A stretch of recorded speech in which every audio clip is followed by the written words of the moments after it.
আসসালামু আলাইকুম। কেমন আছেন বন্ধুরা?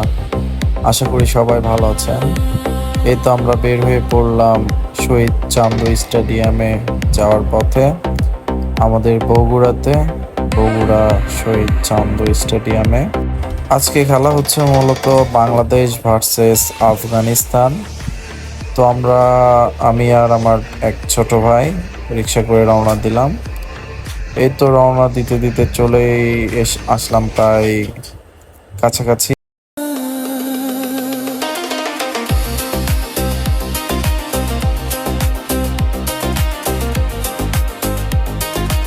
যে এই যে আমি আর আমার এক ছোট ভাই জোহা।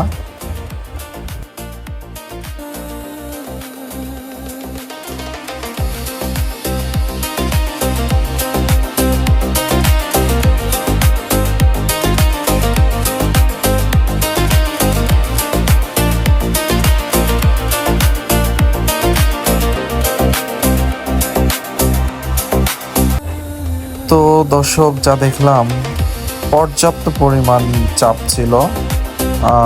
গেট থেকে একদম পর্যাপ্ত পরিমাণের ভিড়। তো চলুন দেখা যাক, এই ভিড়ের মধ্যে হলেও তো যাওয়াই লাগবে।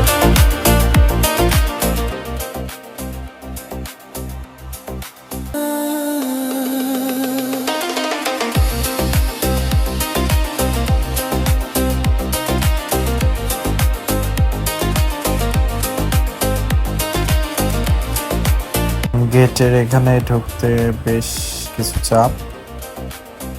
যাই হোক, এই মাঝে ঢুকে পড়লাম।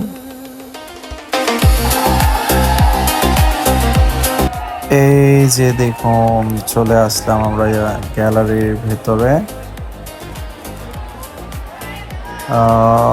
একটু দুপুরের জন্য রোদ ছিল, এদিকে ক্যামেরা করার কারণে দর্শকেরা সবাই হইচই করতেছে, মজা করতেছে।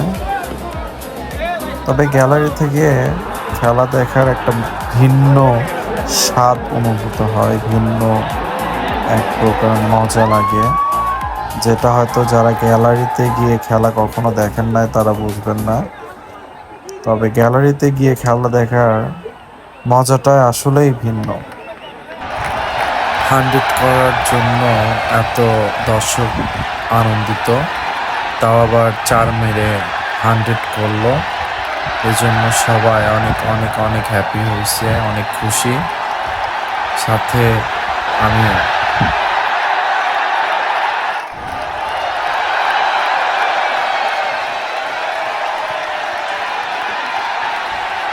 উইকেটের পতন।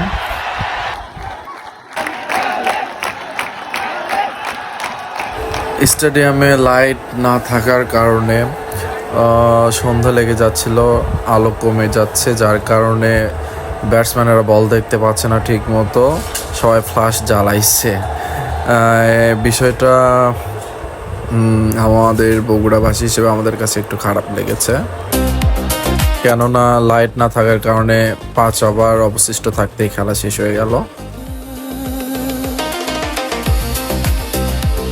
আশা রাখি দ্রুত আমাদের স্টেডিয়ামের উন্নতি হোক, লাইটগুলো জ্বালানো হোক এবং অন্যান্য আপডেট যন্ত্রপাতি শেষে 5 ওভার অবশিষ্ট থাকার কারণে খেলা আর সামনে অগ্রসর হলো না। সবাই একটু মন খারাপ করে আর কি বাড়ির দিকে রওনা হচ্ছে। আমি তো দোকান থেকে গেছিলাম, আমি আবার দোকানে ব্যাক করতেছি। সবাই ভালো থাকবেন, সুস্থ থাকবেন, খোদা হাফেজ।